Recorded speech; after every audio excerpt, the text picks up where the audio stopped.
안녕하세요. 저는 얼마 전 사랑하는 사람과의 결혼식을 엎은 38살 미혼녀입니다. 결혼 생활을 해보기도 전에 예비 시댁과 문제가 생겼고 그걸 해결할 수 없어서 결국 연을 끊게 되었는데요. 구체적으로 따지자면 저와 시댁 문제라기보단 친정 엄마와 예비 시모의 대립 때문이었죠. 이 두 분이 사돈이 되기도 전에 서로 의가상에 돌아설 수밖에 없었던 이유가 솔직히 다소 유치합니다. 여기 사연들을 보니까 훨씬 괴롭고 기상천외한 일들이 많더군요.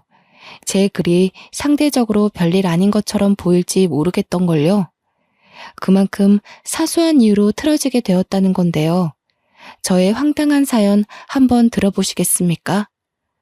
저는 제 또래 나이의 예비 신랑과 작은 기업에서 평범하게 사랑을 키웠습니다.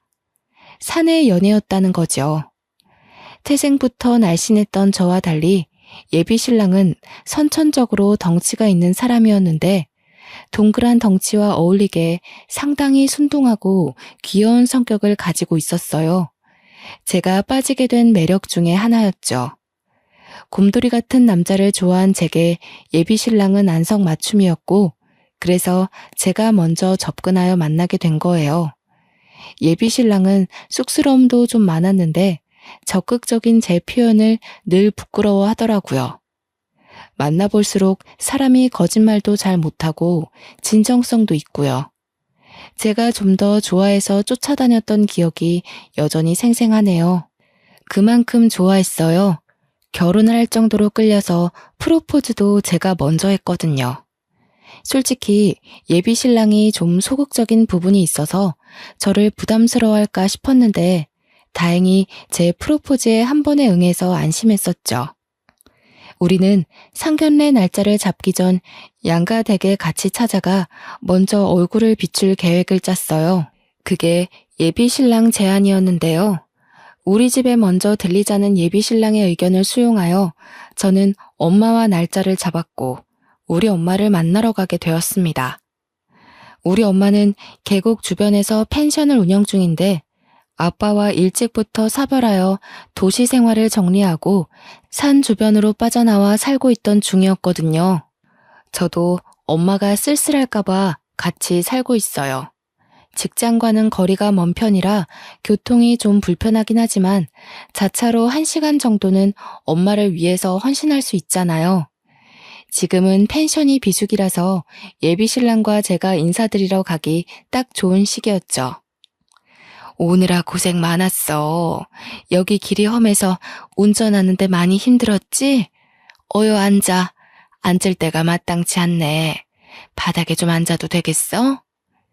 엄마는 예비 신랑을 보고 첫인상부터 듬직하다며 아주 좋아해 주셨습니다. 예비 신랑도 엄마한테 잘 보이려고 원래 착한 성격을 더 착한 태도로 임하며 엄마 앞에서 바짝 긴장해 있었는데요. 그 모습이 얼마나 또 귀여웠는지 모릅니다. 엄마가 준비해주는 음식으로 간단한 식사를 하는데 예비 신랑은 가만히 있지를 못하고 계속 엄마를 돕더군요.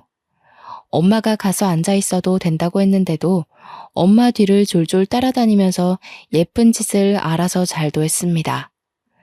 저와 엄마가 보는 눈이 비슷했는지 엄마도 예비 신랑이 귀여워 죽는 겁니다.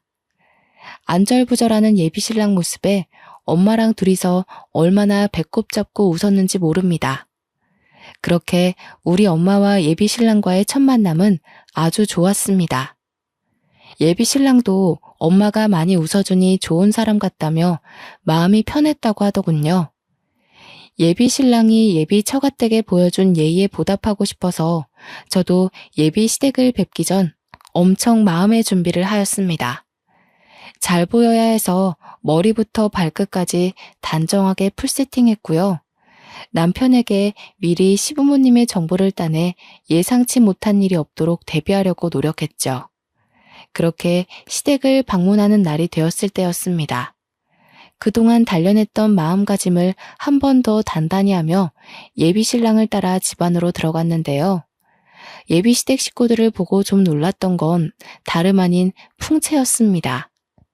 예비 신랑한테 시부모님이 뭘 좋아하고 싫어하는지, 어떤 며느리 타입을 선호하시는지 이런 것만 물어봤지, 예비 시부모님 외관에 관해서는 전혀 생각도 못했거든요. 아마 매일 우리 엄마와 함께 지내다 보니 시댁도 우리 엄마 정도의 체격이라고만 생각했던 것 같아요. 일반 사람들 체격이 그러하니까요. 예비 신랑이 저보다 2배 정도 넓고 큰 사람인데 예비 시부뿐만 아니라 예비 시모까지도 예비 신랑과 비스무리한 체형이더군요. 풍채 때문인지 집이 넓은데도 상대적으로 좁고 사람이 더 거대해 보이는 느낌이 있었습니다. 솔직히 속으로는 그 덩치가 주는 압박감에 크게 당황했으나 저는 최대한 티를 내지 않고 밝게 인사를 드렸어요. 그랬더니 예비 시모가 인사는 받아주지도 않고 그저 소파에 앉은 채로만 저를 위아래로 훑고 있는 거 아니겠습니까? 예비 시부가 대신 제 인사를 받아주고 앉으라고 말해줘서 저는 제대로 예비 시모의 눈길을 피할 수 있었습니다. 아가씨는 우리 아들 어디가 좋아서 결혼하려는 거예요? 혹시 우리 아들이 둔해 보여서 부려먹을 생각으로 결혼하려는 건 아니죠? 저 착한 애 머슴처럼 옆에 끼고 살면서 결혼 생활 편하고 싶은 마음에 이 결혼하려는 거면 잘못 생각한 거라고 말해주고 싶네요. 아닙니다, 어머님. 저 대호 씨랑 결혼하는 거 그런 이유 아니에요. 솔직히 제가 더 좋아해서 남편한테 매달리는 실정이에요. 오해 없으셨으면 좋겠어요. 그건 결혼해봐야 알지. 입에 발린 말을 누가 못하겠어요? 그런데 아가씨 몸집으로 우리 대우 밥이나 차려줄 수 있을지 모르겠네요. 애 낳아서 키울 체력은 되려나? 어디 건강에 하자 있는 건 아니죠? 자, 그런 건 나중에 결혼해서 상의하면 될 일이고 애들 저녁 시간 맞춰서 왔는데 밥은 먹어야지. 식사 준비 다 해놨거든. 이쪽으로 오너라. 예비 시모는 제가 그냥 마음에 안 나봅니다. 끝까지 인사도 받아주지 않고 다짜고짜 하는 첫 대화가 저런 식이라 저는 또 당황할 수밖에 없었어요. 예비 신랑한테 왜 예비 시댁 성격을 묻는 걸 깜빡했는지 모르겠네요. 옆에서 예비 시부가 예비 시모를 말렸기에 망정이지 그 뒤로도 예비 시모는 몇 번이나 저를 못마땅해 하는 말들을 툭툭 던지더라고요. 제가 한마디 하면 수십 마디의 툴툴거림이 돌아오니 마음 놓고 애교를 부릴 수도 없고 잘 보이려고 연습한 갖가지 질문들도 대거 속으로 삼켜야 했죠. 좀 많이 가시방석이더군요. 그런데 웬만하면 제가 마음에 안 들어도 그걸 이렇게까지 티내야 하는 걸까요? 시댁 인사는 처음이라 잘 모르는데 다른 집도 인사 가면 시댁에서 이 정도로 솔직하게 티를 내는지가 궁금하더라고요. 보통은 그 상대가 자리를 비우거나 없으면 뒷담을 하지 않나 싶었어요. 어쨌든 그날의 식사 자리가 아주 힘들었다는 겁니다. 한 3시간 정도 있었던 것 같은데 기가 너무 빨린 채 집을 나왔어요. 그래도 다행인 건 예비 시모의 눈초리에도 제가 정말 많이 애써서 일부러 더 밝고 에너지 있게 그리고 예의 차려서 한결같이 행동했거든요. 그랬더니 예비 시모의 경계가 조금 풀린 게 느껴지더군요. 집을 나서기 전에 작별 인사를 하는데 예비 시모가 운전 조심하라고 인사를 해주길래 그제야 저는 긴장했던 마음이 씻은 듯 내려갔습니다. 본래 성격이 좀 퉁명스러운 편이신 것 같더라고요. 자기 아들의 배우자가 될 사람을 보는 거라서 저렇게 나를 세운 거라고 봐요.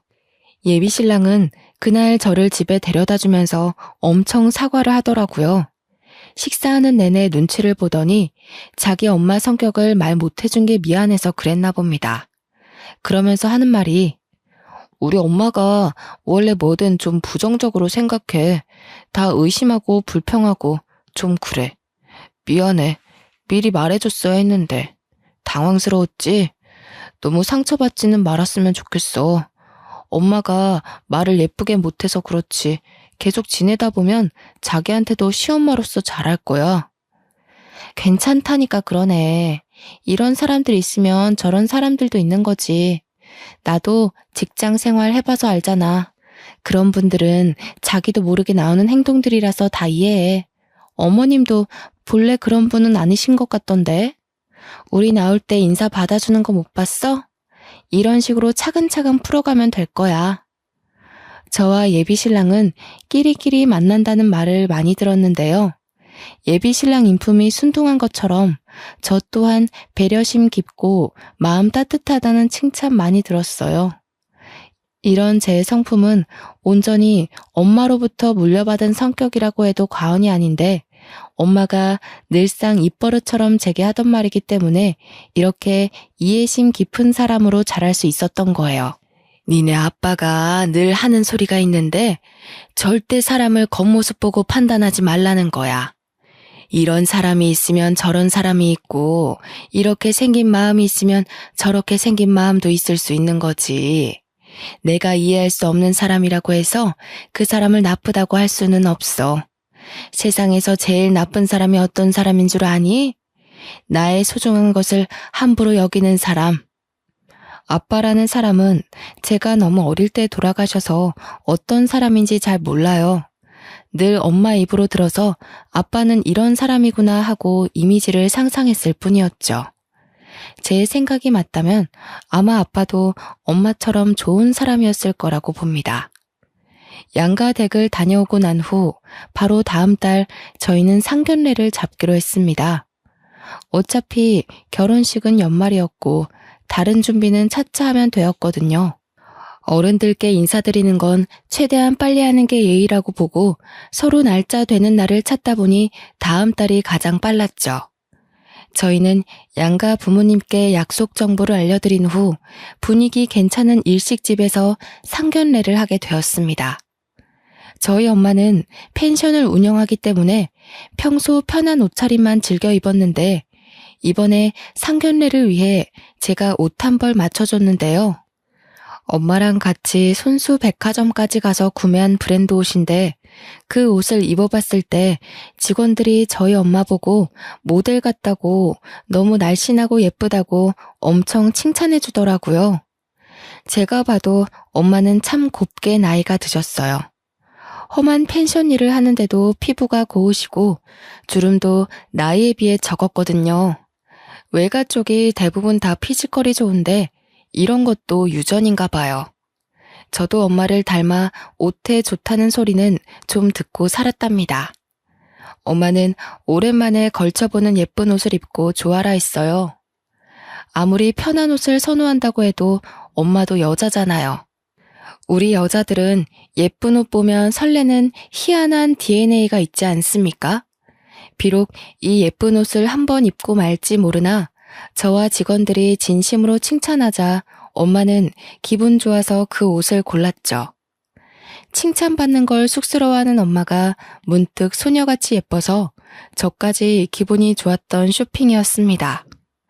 예비 시댁의 경우도 저희와 비슷한 형편으로 평범하게 산다고 들었는데요. 그날 상견례 자리에서 본 예비 시모의 모습을 아직도 잊을 수가 없어요. 단정하게 연분홍색 투피스를 입은 엄마와 달리 예비 시모의 차림새는 분에 넘치도록 엄청 화려했거든요. 처음에 보고 인사드리는 것도 깜빡했을 정도로 엄마와 저는 잠깐 넋을 놓았습니다. 보통 상견례에서 삐까뻔쩍하게 하고 나타나진 않지 않나요? 예비 시모는 누가 봐도 나 돈 많아요. 이런 걸 티내고 싶은 사람처럼 입고 왔더라고요. 상견례 복장에 정답은 없다만 다소 당황스러웠어요. 예비 신랑도 외동, 저도 외동이라 상견례 자리는 꽤 단촐했습니다. 그래도 장소가 장소인지라 휑한 분위기는 아니었어요. 그렇게 바로 음식들이 들어오고 약간은 어색한 관계에서 예비 시부의 말로 자연스레 물꼬를 텄습니다. 펜션을 한다고 들었습니다. 성수기가 지나서 지금은 쉬엄쉬엄 하고 계신 거지요? 그것도 성수기 되면 만만하게 볼 게 아니더라고요. 아, 예.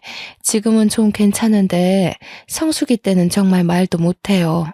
계곡 오는 사람들이 얼마나 많은지 매년 놀란다니까요. 언제 한번 펜션 놀러 오세요. 제대로 대접하겠습니다. 예비 시부와 엄마는 사돈끼리 주고받을 만한 안부를 전하면서 조금은 어색한 기운을 거두려 애썼는데요.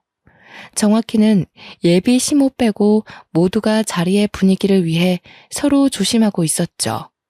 그러나 예비 시모가 뛰어들면서 상견례의 잔잔한 분위기가 큰 파동을 치기 시작했습니다. 이제 뭐 식구가 될 사이니까 한마디 해도 되겠지요, 사부인? 처음 볼 때부터 느낀 건데 우리처럼 나이 있는 사람들은 이렇게 어느 정도 풍채가 있어야 해요. 그렇게 말하면 없는 사람 소리 들어요. 저는 순간 이게 뭔 의미인가 싶었어요. 그건 엄마도 마찬가지인 것 같더라고요. 엄마가 대답을 않고 예비 시모의 말뜻을 최대한 좋게 돌려서 생각하고 있는데 예비 시모의 말이 바로 뒤따랐습니다. 딸도 삐쩍 말라서 애 낳을 힘이나 있는지 모르겠다고 생각했는데 사부인 보니까 집안이 다 이렇게 빈약한가 보네요. 세약이 될래야 뭐 아직 젊으니까 감안할 수 있지만 안사돈께선 신경 좀 쓰셔야겠어요. 요즘엔 다 늙은 사람이 살없이 그렇게 홀쭉하면 뒷소리 나와요. 아, 펜션 비수기라서 장사가 좀 어려우신 거예요? 힘들어서 그러신가? 예비 시부가 말려서 예비 시모가 입을 다물긴 했다만 예비 시모가 우리 엄마 몸매를 지적했다는 건 이 공간 안의 사람들이 전부 이미 명확히 들은 사실이 아닙니까? 우리 집안이 그렇게 막 마른 체형은 아닌데 예비 시댁과 함께 있으니 상대적으로 우리 집안이 삐쩍 말라 보이긴 했어요. 그렇다 해도 첫 만남에 이런 노골적인 멘트는 좀 실례 아닌가요? 그보다 예비 시모보다 저희 엄마가 한 살 더 많거든요. 나이로 유치하게 굴고 싶지 않은데 예비 시모가 매너 없이 나오니까 제 마음이 약간 삐뚤어지더군요. 아니나 다를까 예비 시모 빼고 예비 신랑과 예비 시부는 이미 가시방석인 표정이더군요. 제가 예비 시모 성격을 이미 알기도 했고 예비 신랑한테 들은 게 있으니 이해하고 넘기긴 했는데요. 그래도 우리 엄마를 향한 지적이다 보니까 마음이 계속 불편하더라고요. 저는 아빠 없이 엄마랑만 단둘이 이 나이까지 살았어요. 제게 엄마는 소중한 순위를 매길 수 없을 만큼 제게 전부인 사람이라고요. 또 엄마가 그랬잖아요. 가장 나쁜 사람은 나의 소중한 것을 함부로 대하는 사람이라고. 그 당시 그런 말이 왜 떠올랐는지 모르겠다만 제 기준 나쁜 사람이 예비 시모인 것만 같은 마음이 들었어요. 그래도 참았습니다. 일단은 엄마가 참고 있기도 했고 이 상황을 불편해하는 예비 시부와 예비 신랑의 입장을 생각해서였죠. 제가 좀 말랐죠? 선천적으로 살이 안 찌는 타입이라서요. 그래도 옷 살 때 직원들이 모델 같다고 칭찬을 해주던걸요. 그런 거 보면 이만해도 다 살아갈 만한 것 같아요. 어머나, 그걸 믿으세요, 사부인? 아이고, 순수하기도 하셔라. 그런 건 다 옷 팔기 위한 상술이죠. 자기네들 매출 올려야 되는데 사부인 보고 어머님 같은 분들은 삐쩍 꼴아서 옷태가 안 나요. 라고 어떻게 말하겠어요? 전혀 웃기지도 않은데 예비 시모가 혼자서만 홍홍거리며 웃는 겁니다. 이 무슨 무례한 짓인지 너무 어처구니가 없더군요. 지나가는 똥개도 예비 시모가 저희 엄마한테 신뢰를 범하고 있는 걸 알 정도로 심하다고 봤어요. 나 행복하게 결혼하는 걸 보여주려고 만든 상견례 자리인데 괜히 저희 엄마만 기분 상하게 한 것 같아 엄마에게 너무 미안하더군요. 차라리 그 자리에서 참지 말고 예비 시모한테 한마디 해줄 걸 그랬어요. 지나고 나니 그 자리를 그냥 넘긴 것이 후회가 됐습니다. 상견례가 끝나고 저와 예비 신랑은 엄마한테 사과를 했어요. 엄마는 좀 불쾌한 것 같았지만 말로는 괜찮다며 먼 거리의 본가를 혼자 돌아가셨죠.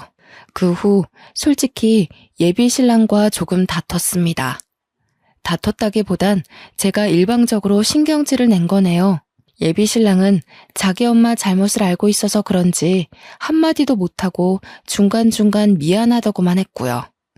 그러고 나서도 예비 시모한테서 근근한 시비가 있었지만 저와 예비 신랑의 결혼 준비는 무탈하게 계속 진행되었습니다. 예비 시모가 벌써부터 불편했으나 아직은 예비 신랑을 많이 사랑했기 때문이었죠. 웬만해선 예비 시모와 엄마를 마주치게 안 하고 싶었는데 결혼식에 입을 양가 부모님 옷을 선물로 드리려다 보니 어쩔 수 없이 또 한 번 만남을 가지게 되었는데요. 저는 이런 날을 만든 걸 지금도 뼈저리게 후회하고 있어요. 이날만 아니었다면 저희 엄마가 변을 당하는 일은 없었을 텐데 말입니다. 엄마는 이번에 롱치마와 가디건의 일상복을 입고서 서울로 왔고 예비 시모는 또 졸부처럼 한껏 치장하고 왔더라고요. 첫 만남으로 집에 인사 갔을 때만 해도 저희 엄마와 비슷한 류의 옷을 입고 있어서 몰랐는데 예비 시모는 밖에 나올 때마다 일어나 봅니다.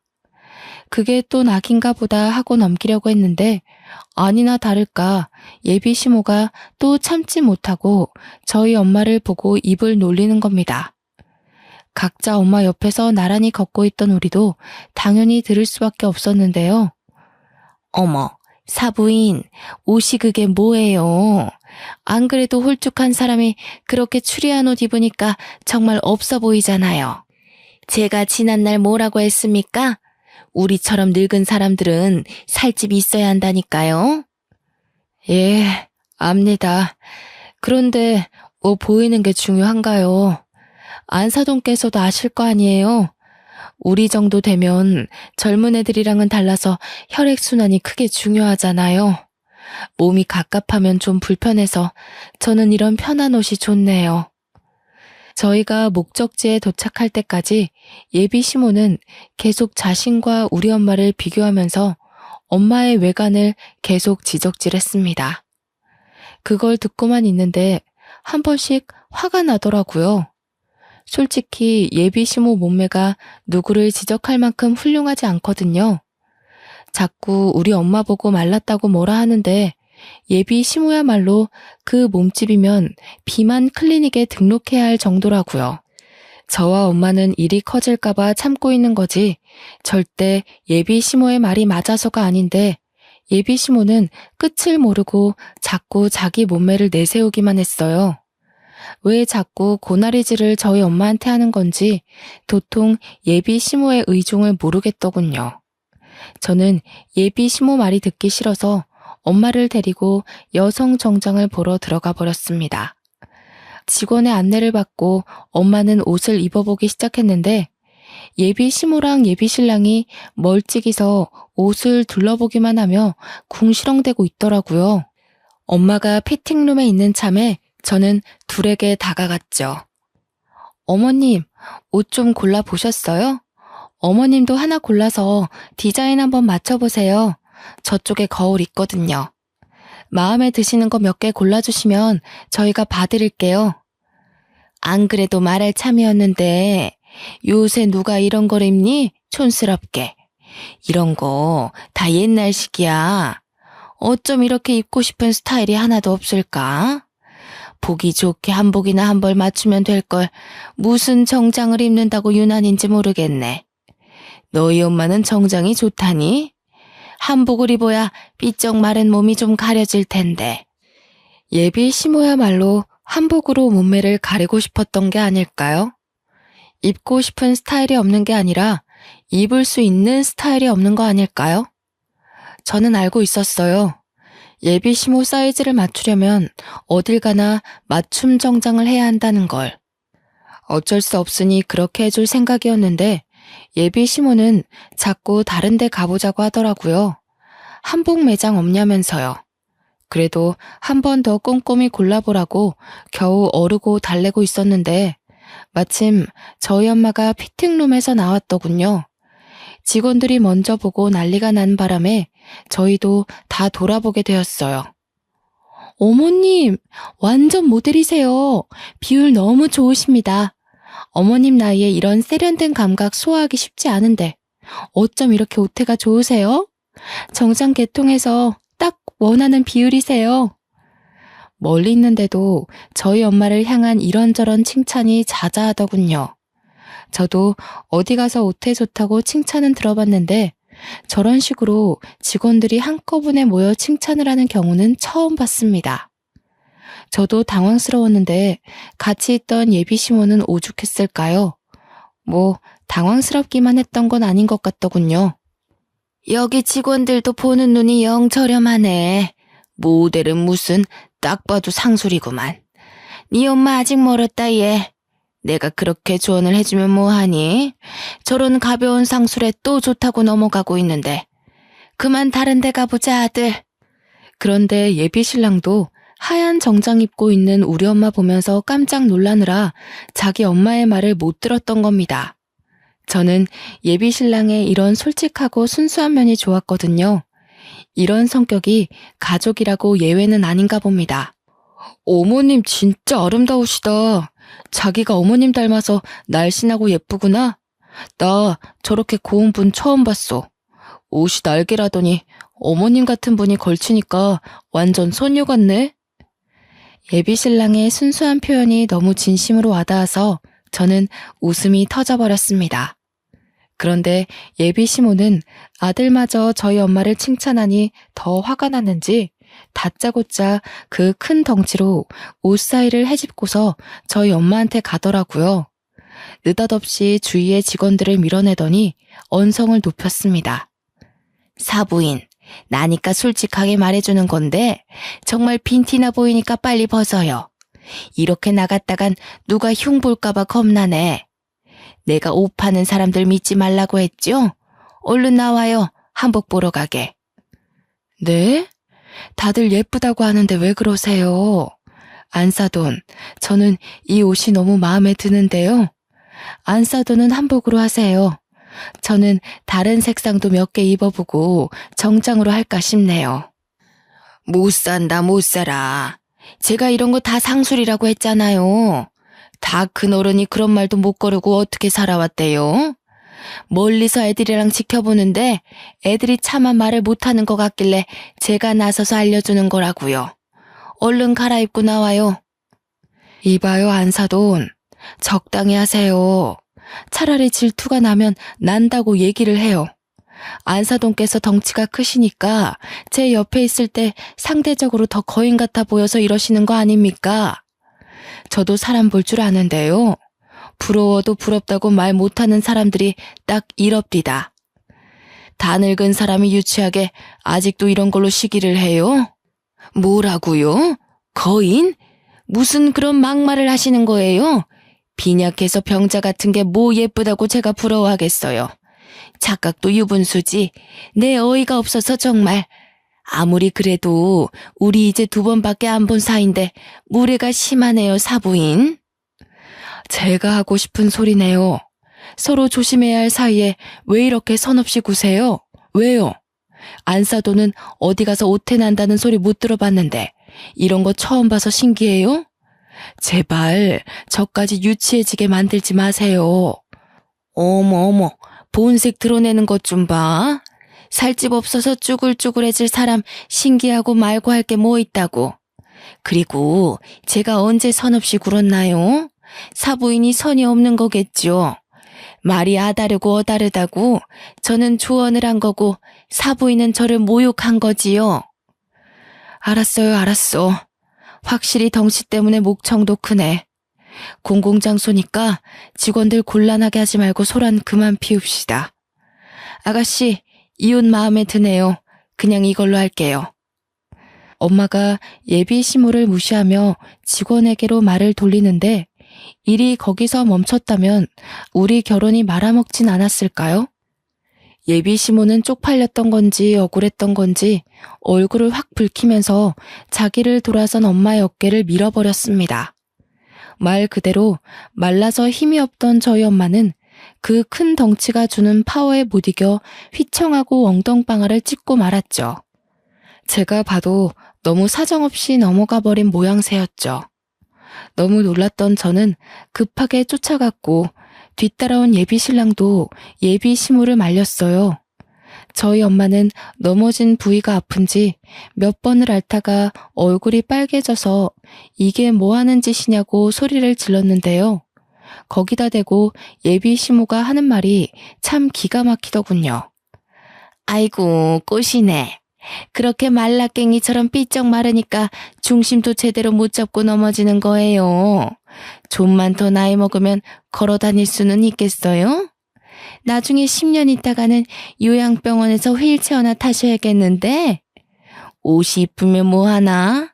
사람이 다리도 튼튼하고 체격이 있어야지. 다친 사람 앞에서 저런 말을 할 수 있다는 게 저는 무척 충격이더라고요. 심지어 지금 예비 신부는 가해자예요. 그런데 끝까지 자기 잘못을 자각하지 못하고 엄마를 계속 지적하네요. 직원들도 이런 상황을 처음 봤는지 충격으로 놀라서 말을 잃은 것 같더군요. 모두가 나서서 급하게 저희 엄마를 부축해 주는데 엄마 상태가 생각보다 많이 안 좋아 보였습니다. 평소에 남의 도움받는 걸 마다할 만큼 씩씩한 엄마가 중심을 못 잡고 안 되겠다며 다시 주저앉아 버리더라고요. 꼬리뼈랑 허리가 너무 아프다고 하는데 다리에 힘이 쫙 빠져서 나중에는 앉아있는 것도 못하고 들어 누우셨습니다. 백화점 바닥이 대리석으로 되어 있기도 했고 피팅룸 주변에 낮은 선반들이 많았기에 잘못 부딪히면 골절될 만큼 위험한 환경이긴 했거든요. 저는 너무 놀래서 바로 119를 불렀어요. 그 와중에도 예비 시모는 궁시렁궁시렁 대고 있었는데요. 아이고 사부인, 오바 좀 하지 마세요. 그런 방법으로 나 한번 이겨 먹어보겠다고 그러는 것 같은데 산구석에서만 살아서 잘 모르나 봐요. 그런 것도 다 옛날식이에요. 좀 그만하세요, 어머님. 사람 다쳤는데 그런 식으로밖에 말씀 못하세요? 어머님 때문에 저희 엄마 다친 거잖아요. 어머님 덩치가 그렇게 사정없이 밀어버리면 세상 어느 사람이 안 다치겠어요?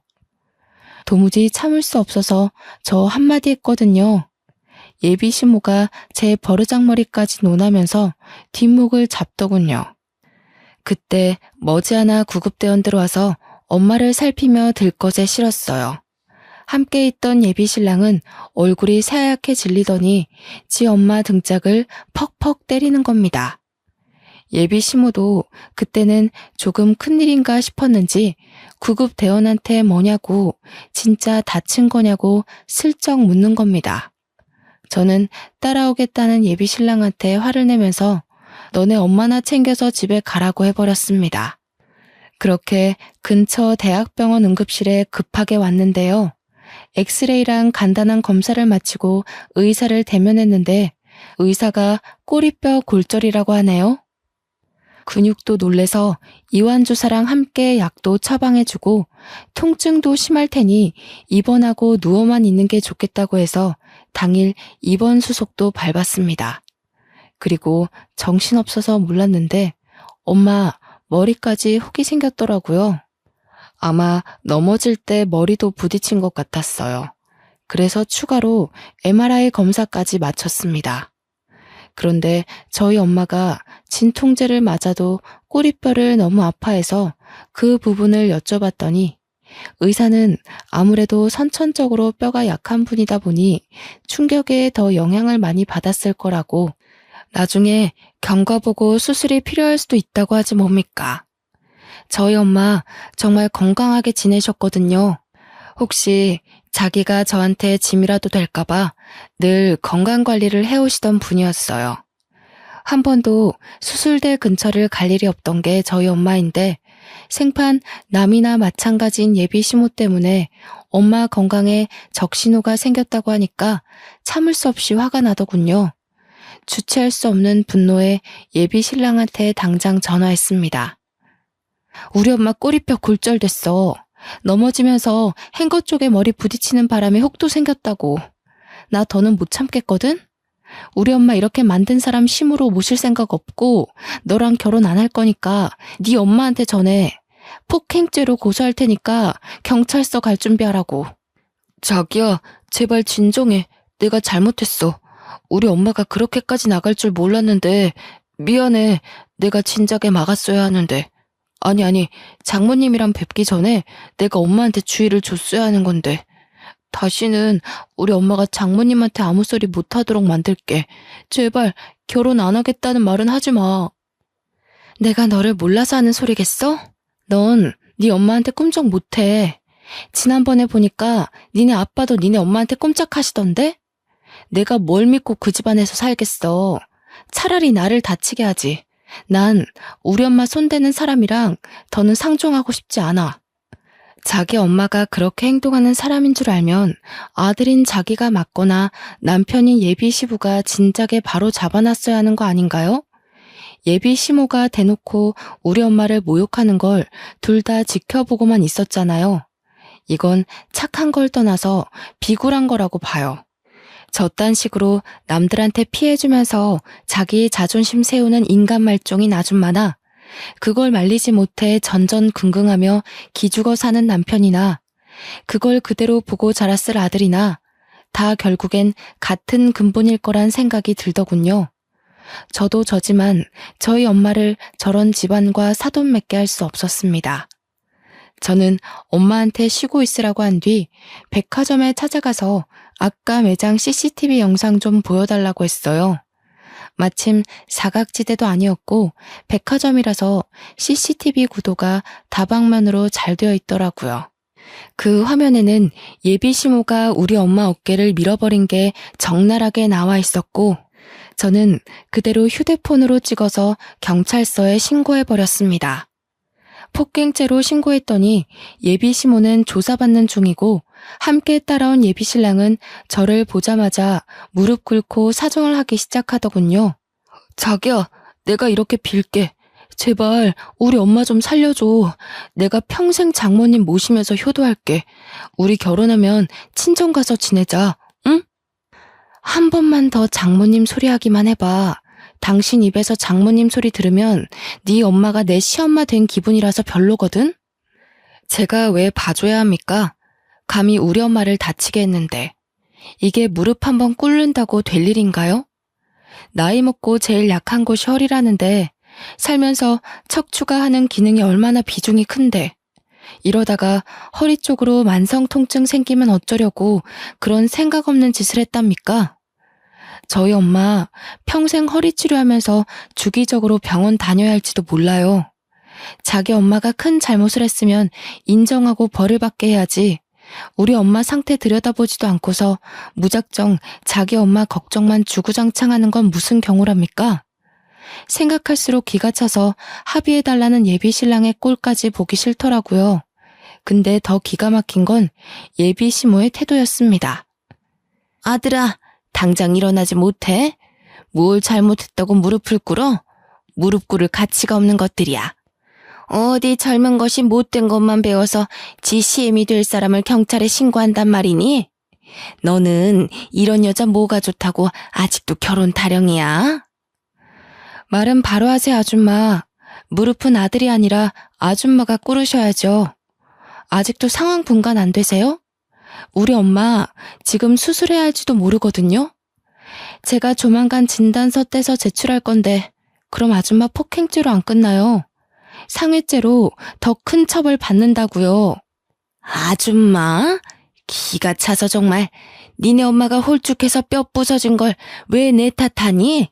그래서 내가 평소에 살 좀 찌우라고 한 거야. 다 늙은 지엠이 건강 생각해줬으면 고맙다고 엎드려서 절이나 할 것이지. 버르장머리 없게. 뭐가 그렇게 잘나서 자꾸 자기 몸매 과시하는지 모르겠는데요. 아줌마 건강이야말로 급해 보이거든요. 아들한테 어디 가까운 비만 클리닉 좀 등록해달라고 하세요. 아줌마 처음 봤을 때 정말 굴러다니는 줄 알고 놀랐어요. 솔직히 제가 본 사람 중에 아줌마가 제일 뚱땡이거든요. 조금 유치해 보일지라도 그게 예비 시모한테 잘 먹히는 것 같아 저는 더 유치하게 몰아붙였어요. 그랬더니 지켜보던 형사님들이 몇 분 웃으시더라고요. 예비 시모 얼굴은 이미 빨개질 대로 빨개졌고요. 경찰서에서 가장 우스운 다툼을 한 뒤 며칠이 지났는데요.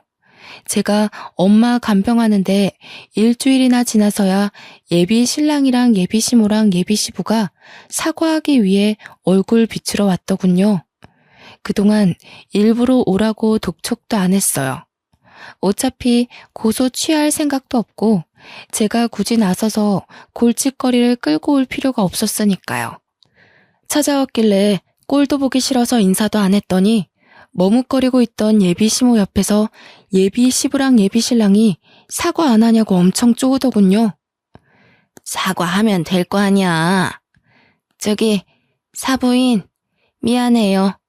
나는 거기서 그렇게 힘없이 넘어질 줄 몰랐지. 내가 진짜 살짝 밀었거든. 정말 오해야. 내가 뭐하러 사람 다칠지도 모를 짓을 하겠어. 저기 아줌마, 지금 변명하러 온 거예요? 아줌마는 잘못할 의도가 없어졌는데 우리 엄마가 넘어지는 바람에 고소당해서 억울하다. 뭐 그런 얘기가 하고 싶은 거예요? 왜 찾아오신 거예요?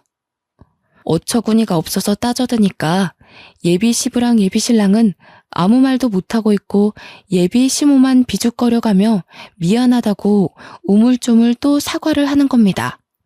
그때 지켜보던 엄마가 한마디 얹었는데요. 반성 좀 하셨어요? 안사돈께서 잘못하신 건 저를 다치게 해서 고소받은 것만이 아니에요. 상대방을 겉으로 판단하고 조언을 가장해 멸시를 한 거, 그럼에도 잘못을 자각 못하고 목소리 높이는 뻔뻔함, 그게 잘못됐다는 거예요. 다시는 어디 가서 그러지 마세요. 아니 근데 삐쩍 꼴아있는 사람만 보면 이렇게 다치기 쉬우니까 살 좀 찌우라고 한 것뿐이에요. 사부인이 너무 말라서 그렇지 살만 좀 있었으면 이 지경까지는 안 다쳤겠지요. 이 말을 듣고 있던 옆 침대 환자들이 혀를 끌끌 차기 시작했습니다. 저희 엄마가 병원 입원한 지 일주일 만에 병실 환자들이랑 친해졌는데 보호자들까지 전부 저희 엄마가 왜 입원했는지 사정을 알고 있거든요. 그년 낯짝 한번 보고 싶다면서 다들 제 일처럼 성내주셨는데 이렇게 낯짝을 보게 된 거죠. 아이고 참네. 아지매요. 뭘 몰라서 그러는데 우리 나이에 아지매처럼 암소만 하면 골병 듭니다. 젊은 것들이야 젊어서 병을 이길 힘이나 있지. 우리같이 늙은 사람들이 그럴 힘이 있겠어요? 오래 살고 싶으면 관리 좀 하소. 아줌마 정도면 고도비만일 텐데 혈압 높지요? 조만간 당뇨라도 생기겠구만. 풍채 좋다는 말은 아줌마 같은 몸을 보고 하는 게 아니에요. 아줌마는 그냥 뭐 뒹글뒹글 굴러다닐 몸이네. 뚱뚱한 게 자랑은 아니지 않나요?